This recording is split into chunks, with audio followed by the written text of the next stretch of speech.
Merci à vous de votre présence. Je cherche ici à vous présenter la logique et la nécessité, on pourrait presque dire le hasard et la nécessité, le hasard qui fait que des histoires que je vais raconter, dont une partie dépend du hasard, répond à la nécessité d'avoir une bonne science au service du cycle du combustible. C'est une histoire à laquelle j'ai eu la chance de participer grâce à mon employeur est extraordinaire. Je n'ai plus de promotion à demander, pardon. Mais j'ai eu la chance extraordinaire de avoir la liberté de participer à plein d'opérations de ce style. Et je vais essayer de vous raconter l'histoire à vous qui êtes en charge du futur.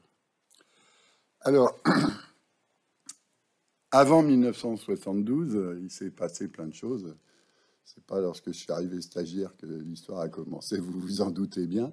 Et là, je ne peux pas commencer sans parler du fondateur de la chimie séparative au CEA, Bertrand Goldschmidt, sur lequel il me semble que être permanent à Marcoule sans avoir lu ses livres, c'est un peu bon. Voilà, c'est pour ceux qui ne les ont pas lus encore, ils s'attendent, enfin, s'ils le lisent, je leur garantis une histoire absolument passionnante. Alors, il l'a écrit dans 3 livres. Il a écrit ses mémoires dans 3 livres qui sont tous, qui étaient à la bibliothèque de Saclay. Je ne sais pas, c'est la bibliothèque de Marcoule. Donc, Bertrand Goldschmidt était le dernier thésard de Marie Curie. Et Marie Curie lui a demandé comment ça se fait que ma séparation par précipitation en hiver et en été, ça ne marche pas de la même façon. Et en fait, c'était parce que c'était pas la même température, les mêmes rendements, et qu'elle ne mettait pas l'entropie. Elle mettait des constantes de réaction d'équilibre, elle mettait pas l'entropie dans les équations. Ça, c'était la réponse. Mais cette réponse n'a été acquise que dans les années 70. Donc la thèse a été posée en 32, soutenue en 35 en décrivant. Bon, voilà, cette longue histoire dans laquelle il y a énormément d'anecdotes. C'est pas à moi de les raconter, c'est lui qui les raconte.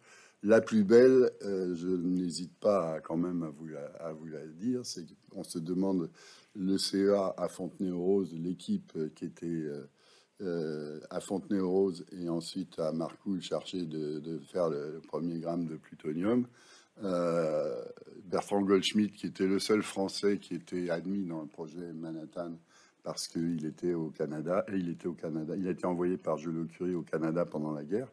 C'est lui qui a prévenu De Gaulle du projet américain en 43. Et c'est donc lui qui est à l'origine de l'acte de 45 de créer le CEA. Il savait ce qui se passait aux États-Unis suffisamment pour qu'un jour, dans un taxi à New York, il prenne le même taxi qu'un collègue américain, et il voit qu'il a un énorme dossier de 50 cm de haut, marqué TBP. Il n'avait jamais entendu parler du TBP, parce qu'ils étaient sur des diglycols, à Fontenay-aux-Roses, et il est rentré en France, et il a dit aux ingénieurs, et bande d'andouilles, vous n'avez pas pensé au TBP? Et je vous garantis, vous trouverez l'histoire dans le livre. Ah non, non, bien sûr qu'on y a pensé, mais vous nous avez dit qu'on commande absolument tous les solvants qui existent à condition de pouvoir en avoir 50 litres en moins de 30 jours. Et à l'époque, il n'était pas possible d'avoir du TBP en France. C'est pour ça qu'il n'a pas fait partie du screening en France avant que Bertrand Goldschmidt s'aperçoive que c'est la molécule que les Américains avaient choisie. Et ce genre de choses, je trouve que c'est pour quelqu'un qui travaille sur Marcoule, c'est important à savoir. Mais je vais pas faire ma conférence là. C'était juste pour vous dire. C'est une longue histoire. Le tout début, je ne la connais que dans les livres et en particulier dans ces 3 livres de Bertrand Goldschmidt. Alors, avant 1972, il s'est passé plein de choses. C'est pas lorsque je suis arrivé stagiaire que l'histoire a commencé, vous vous en doutez bien. Et là, je ne peux pas commencer sans parler du fondateur de la chimie séparative au CEA, Bertrand Goldschmidt, sur lequel il me semble que être permanent à Marcoule sans avoir lu ses livres, c'est un peu bon, voilà, c'est pour ceux qui ne les ont pas lus encore, ben ils s'attendent, enfin s'ils le lisent, je leur garantis une histoire absolument passionnante. Alors, il l'a écrit dans 3 livres. Il a écrit ses mémoires dans 3 livres qui sont tous qui étaient à la bibliothèque de Saclay. Je ne sais pas, c'est la bibliothèque de Marcoule. Euh, donc Bertrand Goldschmidt était le dernier thésard de Marie Curie. Et Marie Curie lui a demandé comment ça se fait que ma séparation par précipitation en hiver et en été, ça ne marche pas de la même façon. En fait, c'était parce que c'était pas la même température, les mêmes rendements, et qu'elle ne mettait pas l'entropie. Elle mettait des constantes de réaction d'équilibre. Elle mettait pas l'entropie dans les équations. Ça, c'était la réponse. Mais cette réponse n'a été acquise que dans les années 70. Donc la thèse a été posée en 32, soutenue en 35 en décrivant. Et bon, voilà, cette longue histoire dans laquelle il y a énormément d'anecdotes. C'est pas à moi de les raconter, c'est lui qui les raconte. La plus belle, je n'hésite pas quand même à vous la dire, c'est qu'on se demande le CEA à Fontenay-aux-Roses, l'équipe qui était à Fontenay-aux-Roses et ensuite à Marcoule chargé de faire le premier gramme de plutonium. Bertrand Goldschmidt, qui était le seul Français qui était admis dans le projet Manhattan parce qu'il était au Canada, et il était au Canada. Il a été envoyé par Joliot-Curie au Canada pendant la guerre. C'est lui qui a prévenu De Gaulle du projet américain en 43. Et c'est donc lui qui est à l'origine de l'acte de 45 de créer le CEA. Il savait ce qui se passait aux États-Unis suffisamment pour qu'un jour, dans un taxi à New York, il prenne le même taxi qu'un collègue américain, et il voit qu'il a un énorme dossier de 50 cm de haut, marqué TBP. Il n'avait jamais entendu parler du TBP, parce qu'ils étaient sur des diglycols à Fontenay-aux-Roses, et il est rentré en France, et il a dit aux ingénieurs: "Eh, bande d'andouilles, vous n'avez pas pensé au TBP?" Et je vous garantis, vous trouverez l'histoire dans le livre. Ah non, non, bien sûr qu'on y a pensé, mais vous nous avez dit qu'on commande absolument tous les solvants qui existent à condition de pouvoir en avoir 50 litres en moins de 30 jours. Et à l'époque, il n'était pas possible d'avoir du TBP en France. C'est pour ça qu'il n'a pas fait partie du screening en France avant que Bertrand Goldschmidt s'aperçoive que c'est la molécule que les Américains avaient choisie. Et ce genre de choses, ben, je trouve que pour quelqu'un qui travaille sur Marcoule, c'est important à savoir. Mais je ne vais pas faire ma conférence. Là, c'était juste pour vous dire. C'est une longue histoire. Le tout début, je ne la connais que dans les livres, et en particulier dans ces 3 livres de Bertrand Goldschmidt.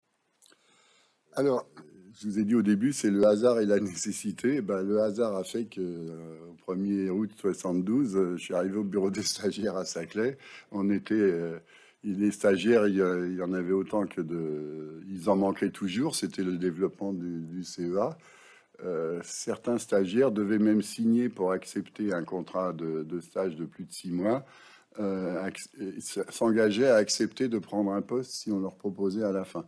C'en était à ce point-là de la demande de personnes.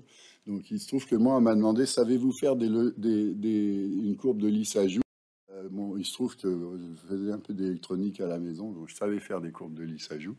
Les courbes de Lissajous, c'était avant les ordinateurs, c'était la moyen d'accorder un circuit résonant avec un oscilloscope, et c'était nécessaire pour faire marcher un appareil de RPE. Et c'est là qu'on m'explique que le haut-commissaire qui venait de prendre sa retraite, Francis Perrin, eh ben, il cassait les pieds à tout le monde, disait-il, maintenant qu'il était en retraite. Il voulait absolument tester des nouveaux matériaux de stockage qui étaient des éolites. Des éolites à gros trous, c'était les premières qui étaient commerciales. Il y avait des trous qui dépassaient 10 angstroms, et ça le passionnait en se disant: on va chauffer ça, on va en faire des matériaux autoréparants. Et cette zéolite va être le matériau de stockage. C'était bien avant qu'on ait choisi les verres. Et la première chose qu'il fallait faire, c'est faire geler des trucs, faire geler du molybdène. C'était un peu compliqué. Faire geler du métacrylate de méthyle. On le mettait dans la zéolite. On le radiolysait, on se débrouillait pour le faire geler un peu. Et puis on essayait de regarder la vitesse des radicaux qui se trouvaient dans les matériaux. Et puis il y avait un jeune stagiaire de 18 ans qui était là, et sur cet appareil qui a fonctionné à Saclay, qui est toute l'électronique est nouvelle, mais sur cet appareil, j'étais chargé de voir à quelle vitesse le radicaux vanadyle ou de polymère, à quelle vitesse il tourne dans la zéolite une fois qu'on l'isole, dans le but de faire un matériau de stockage. Alors vous voyez, c'est comme ça que je me suis aperçu qu'il y avait plein de problèmes intéressants scientifiques qui étaient nécessaires pour les ingénieurs pour développer des procédés. Et j'ai eu la chance de travailler avec Henri Lebaille, donc le grand Claude Chachati, le grand. Donc c'était Francis Perrin qui pilotait ce truc. On le laissait faire, les retraités au CEA. Les Claude Chachati, les spécialistes des radicaux, et Henri Lebaille, qui était le dernier ingénieur de sécurité le dernier ingénieur de sécurité de Joliot-Curie, qui a fermé la pile. La scène 3 que j'ai sortie. Alors là, j'ai toujours mis les dates dans un coin. Là. Donc là, on est en 1985. Claude Fréjac, qui était en charge, c'est l'ingénieur en chef qui s'occupait à la fois de la mise en place de ce qui se passait ici à Marcoule, qui était en plus président de la Société française de chimie. C'est un ingénieur de formation. C'est lui qui a mis en place tous les programmes de recherche pour préparer Eurodif. Et c'est lui qui a mis en place la première UMR, Mix CEA-CNRS, qui a porté son nom, l'UMR Claude Fréjac. Il l'a créé en 72. Et là, on est en 85. Il était plus chef du service, mais il s'intéressait beaucoup à ça.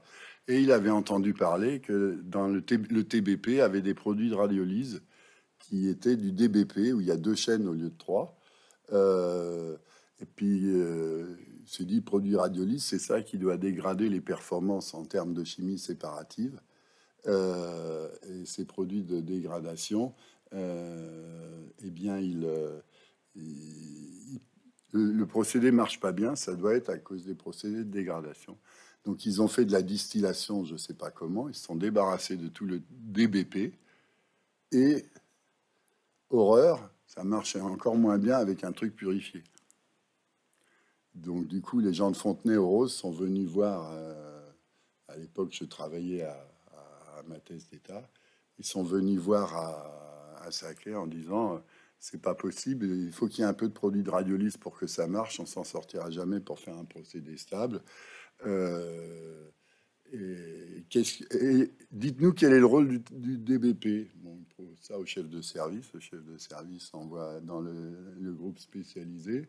Et le groupe spécialisé, il connaissait rien. À l'époque, personne au CEA n'avait jamais fait de diagramme de phase. Donc il y a une équipe des arts et métiers qui savait faire les diagrammes de phase, c'est-à-dire qu'ils faisaient systématiquement des dizaines et des dizaines d'échantillons et les étudiaient à plusieurs températures, et on faisait la carte avec une centaine d'échantillons à une dizaine de températures. Vous faites un système ternaire, il en faut une centaine pour faire un binaire et ternaire. Donc là, en l'occurrence, c'est le résultat de leur travail. Dans une grosse publication de 1985 qui a détecté une phase lamellaire, une phase cubique. Ceux qui savent un peu l'histoire, c'est une phase de courbure nulle. Une phase hexagonale, c'est une courbure cylindrique. Et à froid, ça fait une phase isotrope. Bon, à l'époque, ça aidait pas encore trop à savoir. Donc on m'a demandé de dire est-ce que tu peux dans la phase liquide et donc dans la phase isotrope, donc moi je m'étais mis quelque part à 50 degrés et puis à moins de 10% de concentration, où on n'avait pas de cristaux liquides, parce que les cristaux liquides je savais pas bien les analyser.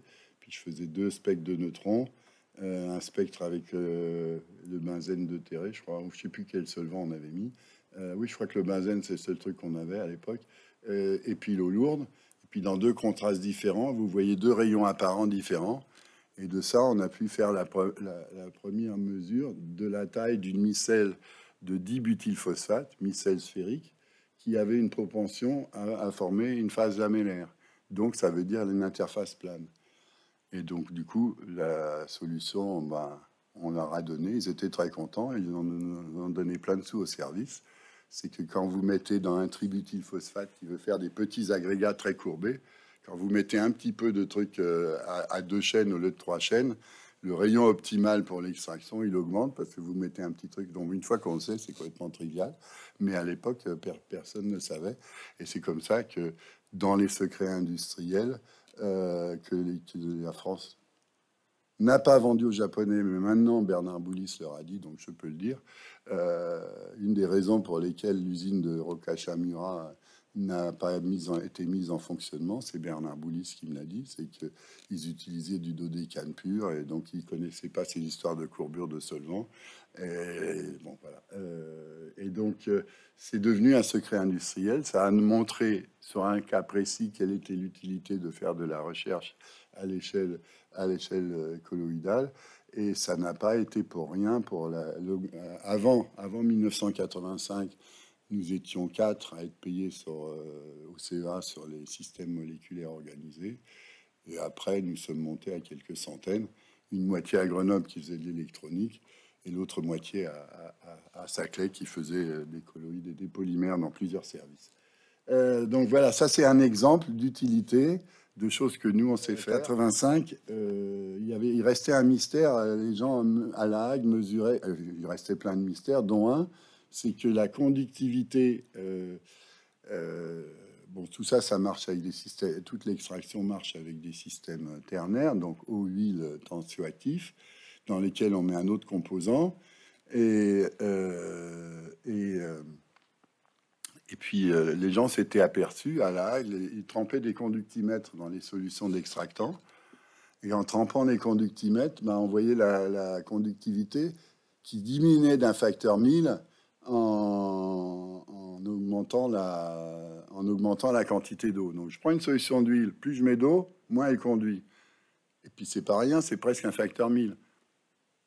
Un grand mystère. Monsieur de Gênes convoqué à Saclay, j'y étais. Avez-vous une idée là-dessus? Il a une bonne réponse. C'est pas des micro-émulsions, ce qui était vrai parce qu'il n'y avait pas d'eau libre dedans. C'est pas des micro-émulsions, donc je sais pas faire et personne ne sait faire. Bon, alors donc on m'a dit, ben le grand chef sait pas faire, donc démerdez-y, trouve-toi un laboratoire qui nous explique pourquoi. Et c'est comme ça que j'ai eu la chance de choisir et de pouvoir partir avec mon salaire à un endroit que je voulais, à condition de comprendre quel était l'effet de l'eau dans les solutions d'extractants. Donc c'est comme ça que j'ai eu la chance de partir, de rencontrer des gens extraordinaires à l'université de Canberra, qui se sont intéressés au problème et qui ont pris un lipide de synthèse, parce qu'en Australie on ne fait pas de nucléaire, donc ils ont pris un lipide, et dans le lipide, le DDAB, il y avait le même effet. Donc on s'est mis à étudier pourquoi la conductivité d'une solution de microémulsion. Donc vous voyez la composition ici.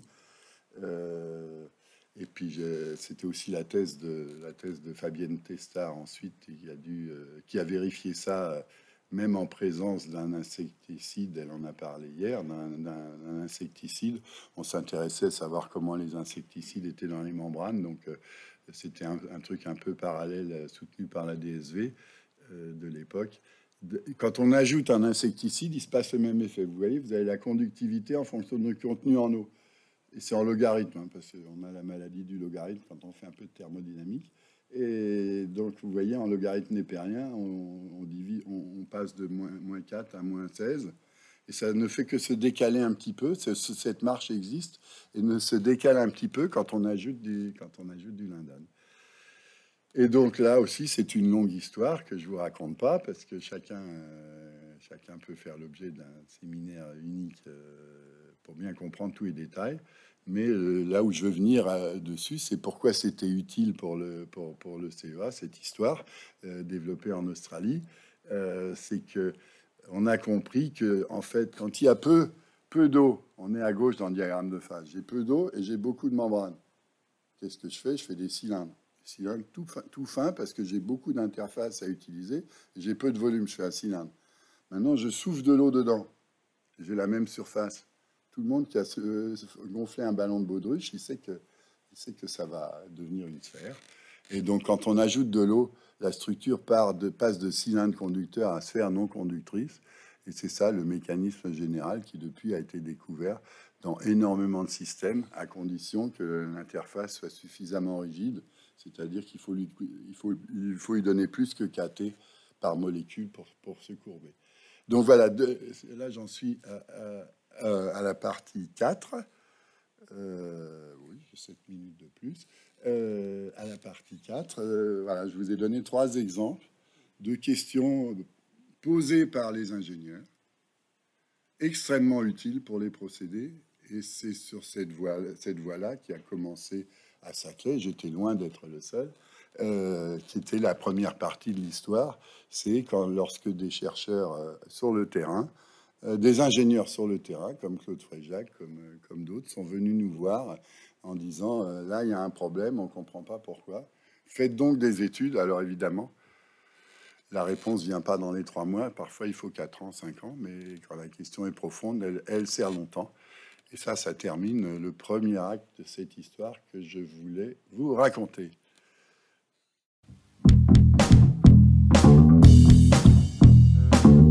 Sur ton expérience Canberra et notamment savoir les raisons du choix d'aller à Canberra au-delà d'aller aux antipodes et qu'est-ce que et au-delà du résultat scientifique que tu as obtenu avec tes partenaires là-bas, qu'est-ce que tu as appris et qu'est-ce que tu as ramené en France de cette expérience à Canberra? Mais qu'est-ce qui t'a dit? Je voulais aller à Canberra tout à l'heure. J'avais ciblé ce labo et justement, quelle était l'expertise qu'il y avait là-bas qui t'a fait le choisir?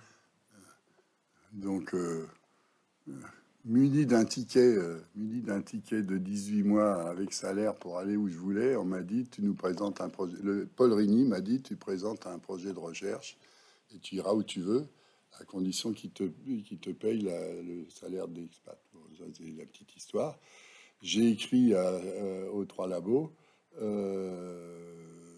J'ai écrit à 3 laboratoires. J'ai reçu 2 réponses. Venez tout de suite. Une du MIT chez les gens qui font des cristaux liquides, et l'autre de Barry Ninam en Australie et de Jacob Israel Agili parce que Ninam était malade. Et Jacob Israel Agili m'a dit ah bah tiens, toutes ces histoires de force, on vient de développer le microscope. La Surface Force Machine venait de paraître. Israel Agili était à Canberra. Les concepts qui vous intéressent, vous les mesurez par diffusion de rayonnement. On doit pouvoir les voir en surface force. Donc j'ai débarqué là-bas en Australie. Le théoricien était Ninam. Et on m'a dit, by the way, il y a un nouveau labo de rayons X qui se fonde par le directeur de l'ILL, John White. John White est nommé il a son labo à Canberra. Et il a sa chaire à Chicago. Donc il cherche quelqu'un qui lui monte 2 machines de rayons X. C'est comme ça que j'ai monté des machines de rayons X à Canberra, tout en apprenant beaucoup de théories. Et je tiens à le dire, j'ai fait des manips avec Israel Agili sur sa machine, plusieurs week-ends, parce que les week-ends on était plus tranquilles, il y avait moins de vibrations. Et après 3 week-ends, il m'a dit, écoute, vu ton habileté expérimentale, tu ferais mieux de faire des rayons X. Il suffit de mettre l'échantillon dans le faisceau, tandis que dans ma machine, il faut y aller. Donc c'est pour ça que je n'ai fait que 3 week-ends de machine de force dans l'intérêt Donc voilà, c'est des gens qui s'intéressaient aux effets non à Canberra, s'intéressaient à la fois aux rayons X, parce que le labo de rayons X s'y montait, et les théoriciens. Des grands théoriciens comme Barry Ninam sont toujours à la recherche de mystères expérimentaux totalement inconnus et surtout orthogonaux aux théories de l'époque. Et le fait que j'ajoute de l'eau dans de l'huile et ça s'arrête de conduire, c'était quand même quelque chose.